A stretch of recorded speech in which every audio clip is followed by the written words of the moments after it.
It's our open mic show where you and your views, your ideas and opinions take precedent. And joining me today is Shahab Zargari. He's an award-winning Iranian-American filmmaker and faculty administrator in UNLV's College of Fine Arts.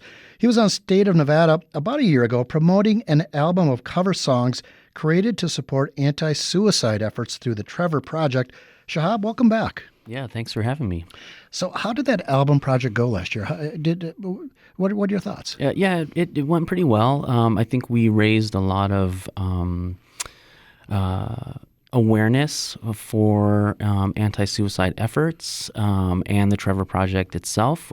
We raised a little less than $400, sent that to the Trevor Project, and for being a digital-only album, I find that a success. Yeah, you're pretty happy with it. So are you working on anything else like that coming up? I mean, I know that was in relation to somebody you knew who had committed suicide here.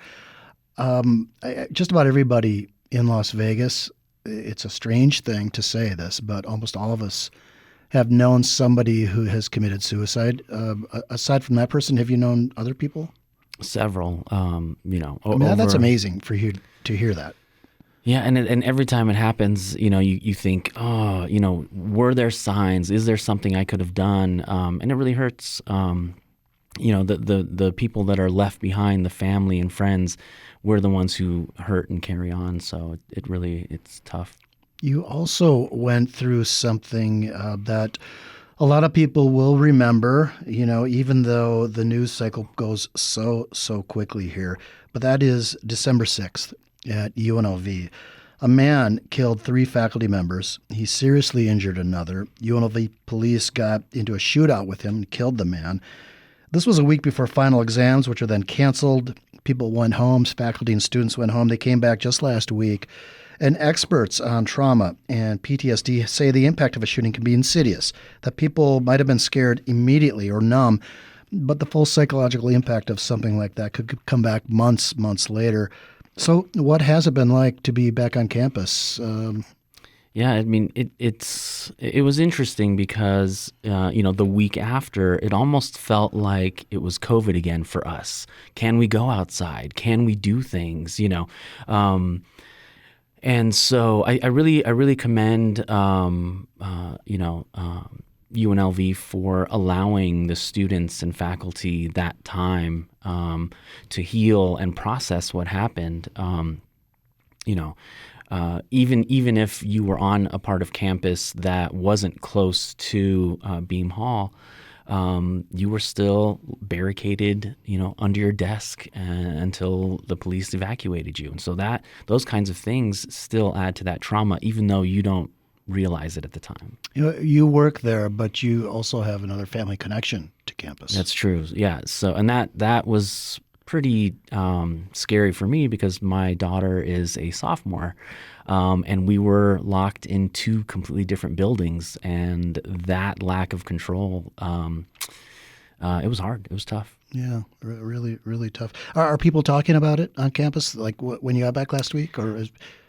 Yeah, I mean, it was almost, people almost sharing war stories, like where were you at? Or, how long were you under your desk and that kind of stuff. But at the same time, I feel that everyone on campus is ready to just, get the semester going, despite the fact that it was a relief to not have to finish last semester. There were a lot of things that needed to be done, and I think we're ready to do it. I'm here with Shahab Zargari. He's a faculty administrator in UNLV's College of Fine Arts, and this is our Open Mic Monday show. We've been talking about a lot of different things, but we want to hear anything that's on your mind. Maybe whatever you want to get off your chest that's within FCC guidelines, we want to hear it.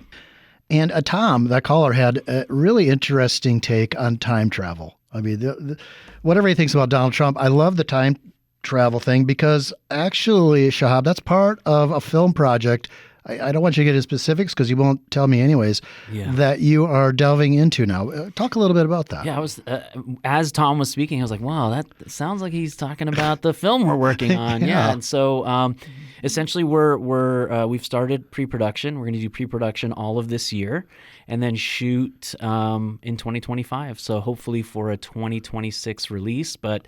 It almost identically it's not about Donald Trump or presidents or anything like that, but it is about going back in time and trying to change things, and will it work and will it not work? And I really love time travel films with that kind of Back to the Future time travel mechanics, where he took the almanac and then now it's Biff's Casino, which was the plaza, right?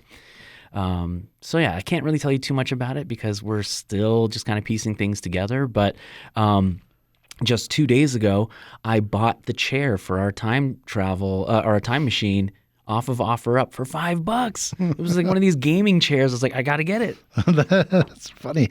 Did the thing Tom said about going back in time, changing something will change what the situation is today, so which means you won't have to go back in time. Did that strike you as a revelation? Did to me. Oh yeah, definitely. And again, that's it's the grandfather paradox. If you go back in time and kill your grandfather, will you have ever been born? That is great. I can't wait for that film. Again, our number. And by the way, you do have another film that we're going to get into, and if you can find it, it's called The Crystal Crypt. We're going to talk more about it, but it is. I think it won several awards. It's a short film. I'm going to talk about that in a minute. But again, I'm here with Shahab Zargari. He's a filmmaker and he's faculty administrator at UNLV's College of Fine Arts. Film potentially has a huge future here. And I'm going to mention something that happened last year. The idea came to state lawmakers to give incentives of up to $190 million a year for 20 years to production companies. And if that had happened, movie companies were planning to build massive sound stages here. The idea died in the legislature, but many say it's coming back and maybe pretty soon, maybe this spring, in a special session. I wonder what you think about that idea. What impact could it have on both the economy and UNLV? And yourself and people in the film industry. I think it'll be huge, and I do think it's coming. One thing to remember with the legislature, sometimes it's a long game, and you go through several different sessions and several different versions and different lobbyists and benefactors going to do testimonials. And if it does come up in this special session and passes, I think it'll be huge. Just look at the types of tax credits that Georgia gives. Almost every Marvel movie at the end of the credits, you see the Georgia peach there. That's all because of the tax credits they get. Netflix built sound stages in New Mexico because of the tax credits. And so I think it would not just solidify, because we really do have some very talented people in the TV and film industry here in town, both working in the convention space, but also TV and film. And I'm excited for, the rest of the world, Hollywood, LA, New York, to see that and realize that. So they'll discover this, but I have talked to people involved in the potential for this to happen who say that if it does happen here, and this could be in 4 or 5 years, again, it's a big if, that 80% of the people who would work initially on the many different projects that could be in these massive sound stages would come from LA or other places where they have, just scads of people who work in the industry, maybe 20% here. And that would take over time, maybe 10 years where it would switch, where there'd be enough people trained here in our schools. CSN would be a big one, but UNLV as well, and our high schools. 80% then would come from Las Vegas and 20% from outside of the state. Do you see it the same way?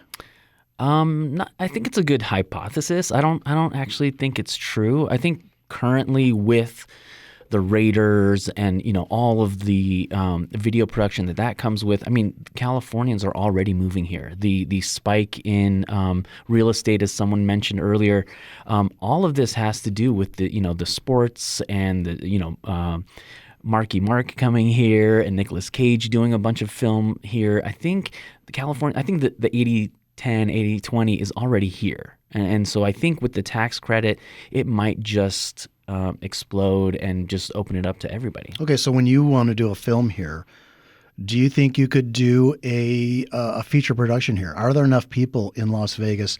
Oh, definitely. I And mean, it happens. I It mean, happens all the time. Well, the reason I say that, I always look at the credits at the end of a movie, and there's like hundreds and hundreds and hundreds of people listed. We have that here? Oh yeah, most definitely. Yeah, a lot. The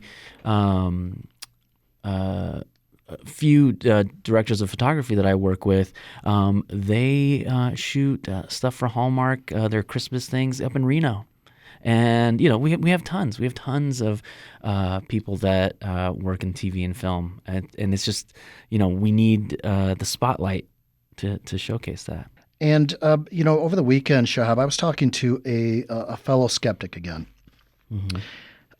Somebody who's even more cynical than I am, and I've covered news here for decades, but she's only been here a few years, came here with tons of hopes and dreams, and then she said something happened. Now she sees Vegas as just a place that cares about money but does not care about its police. And one of the examples that was brought up was a move by the Public Utilities Commission, which is a commission that oversees public utilities here. We have a sort of a sanctified monopoly in NV Energy. So the Public Utilities Commission watches over how much they can charge and how much profit they can get each year. And a recent report in the Nevada Current found that the Public Utility Commission allowed NV Energy or allowed tax ratepayers to pay all of the bonuses that they had scheduled for their employees, despite the fact that they only reached about 50% of their goals. And that just really rubbed this person the wrong way. I wonder what you think, though. I bring that up not to talk about NV Energy, but just about what you think about Vegas yourself and Nevada itself. I mean, what are your feelings about the state and the city here? Yeah, well, I was a transplant in 2008, so I feel like at this point I consider myself a local. When you look at Las Vegas in the past, so actually yesterday I went and I was invited to a tribute at the Bootleggers for Shecky Green. There was a small little intimate thing, and I mean there was people who had residencies, back in the 50s, 60s there, and everyone was talking about how Las Vegas has changed. And back then, I mean, everything was, handshakes, and you knew everyone, you knew the owners of every casino, and now it's all corporations, it's corporate boards, and, that's not necessarily a good thing or a bad thing, but I think it has changed. In the early aughts, it was nightclub era, and now it's like sports time. But what I would say is that if that's looking at the corporations that are kind of currently running things. If you turn the spotlight to the artists, the theater, music, art, sculpture, I mean, there's so much going on in town that it's actually a breath of fresh air. And a lot of it has nothing to do with money or money making. It has to do with humanity. And so I think we have a huge respectable art and music theater scene here, and that kind of gives me hope. We've been talking about film, the potential for tax credits here, what it could do. You actually have an award-winning film, and I said earlier I was going to get to it, and I am. It's called The Crystal Crypt. This is based on a short story of the same name by Philip K. Dick. The premise is this, and this is out there. Right now it's part of the public domain, so you can go online and you can read it for free. It's a very short story. There's a war between Earth and Mars. A ship is leaving Mars. 3 alleged Earthling terrorists are hiding aboard. Through technology, they somehow reduced a Martian city to a size small enough to fit in a globe, and they want to use this globe as a bargaining chip to stop the war.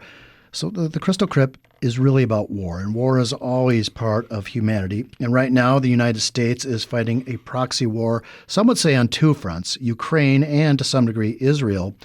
And Iran could be said to be fighting a proxy war by supporting entities against Israel. You're Iranian American. You grew up in the United States. Mm-hmm. And the Crystal Crypt, which you made into a movie a decade ago, does not have this feel-good ending.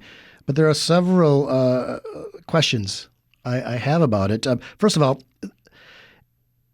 do you think that movie, the theme of that movie, the allegorical theme, fits into your making of the Crystal Crypt. I mean, what were you thinking about when you made that movie? Yeah, the story resonated with me because, again, I'm Iranian American. I was born in Los Angeles during junior high. That's when Desert Storm happened. And so despite the fact that Saddam Hussein 8 years of chemical warfare with my people, I basically hated him more than anyone, in my class did.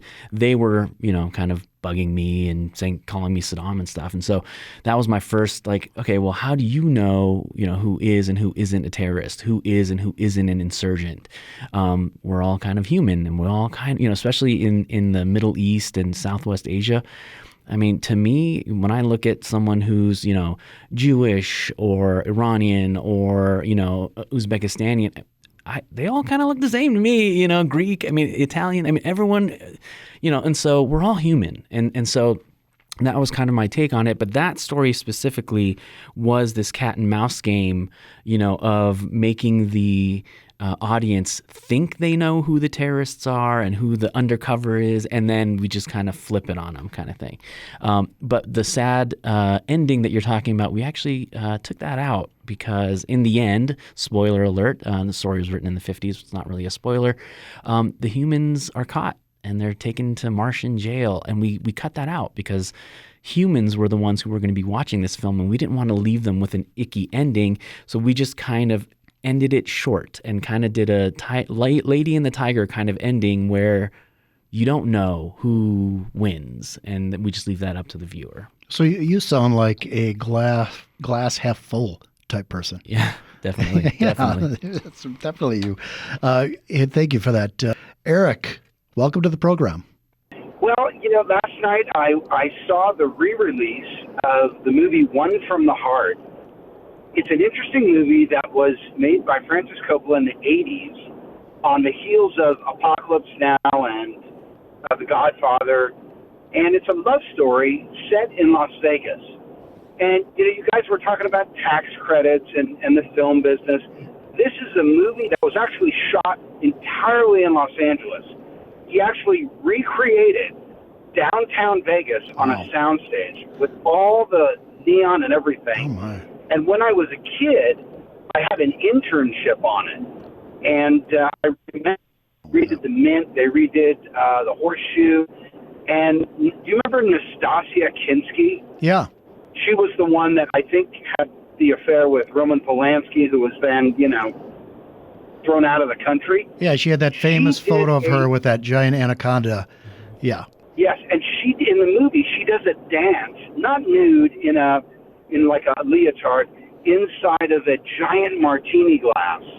And when I was a kid, I kind of snuck onto the set, and I saw her dancing in that martini glass. And she saw me. And then in that moment, I got scared and I ran away. And, I was watching the movie last night. It bombed hard. And the legend is he actually lost the studio over that movie because he made it all with his own money. He rebuilt McCarran Airport on the lot. It was unbelievable. God. And I was listening to you guys, and I was just feeling nostalgic for old Vegas. Yeah. So I thought I'd call in and share that. By the way, are you still doing film at all? No, I am not. I'm not in the film business. That's a great story that you were there. Yeah. But the fact that he had to build the studio in L.A., Shahab, does that tell you about the cost of what it would have been to have the film done here in Las Vegas? Yeah, exactly. And how prohibitive it might have been. I mean, even more recently, Zack Snyder had a zombie film for Netflix that took place in Las Vegas, and it was completely fabricated. They didn't even shoot here.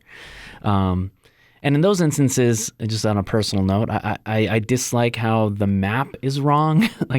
Okay, you know what? This thing in downtown Las Vegas is not near the airport. You've got the geography wrong, but yeah, it's indicative of it. It's not friendly enough tax-wise to shoot here. When you think about Hollywood, we were talking about this a little bit earlier. The traditional system, you go and you productions would borrow money from a bunch of different investors, take that money, use that as collateral for a much larger loan, and there's your indie budget right there.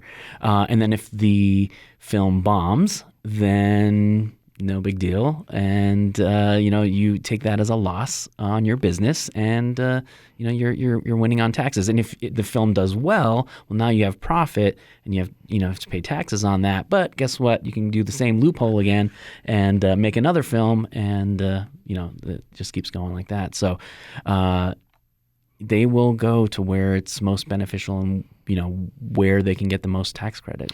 I am really curious about the film industry and filmmakers in Las Vegas. When the actors' strike ended, did that have much of an impact here? So the strike had an impact. I think this was nationally, but in Vegas, you could feel it on non-union projects. Non-union projects exploded and were filming, left and right. It was the union films and television shows that came to a grinding halt. And rightfully so. And, now that, all the writers and actors have these agreements to share in the streaming, I think that's just fair. Are you afraid of AI when it comes to making films? I know some people in the industry are just terrified of it, who say, if AI keeps developing, and right now it has glitches, but 2 years down the road, those glitches might be gone. And, there is a film, a documentary film, something of a documentary film released just recently about George Carlin, where they have, it's an audio. But it sounds like George Carlin making all these jokes, and the family's very upset. They're trying to figure out what to do about it. Does that worry you as a creative? It doesn't worry me in that sense. Humans have always felt that technology was going to do away with their jobs. We saw it with the auto workers in the 80s, and automation's coming. The example I like to give is because I'm shooting my films on a digital camera and editing it on a computer, does that not make it a film because I didn't shoot it on gelatin film? And I don't think so. I think if AI is used as a tool, one tool in your long list of tools, then you'll be fine. Look at the app on iPad called Procreate. Some of the stuff that people make on that looks like it was paint smeared on a canvas. But because it was made on an iPad, does that not make it art? I don't think so. So if we look at it as a tool and not that, if you use it as a be-all, end-all, like they apparently did with the George Carlin, that's not being creative. That's, essentially akin to plagiarism. Yeah. But if you use it as your paintbrush, it's still the human creating. And so, do you think the technology is faster than we have the ability to manage it? I think so. And I think as time goes on, these updates are just going to happen faster and faster. And again, we're still kind of the cavemen, we're still at that pace trying to catch up.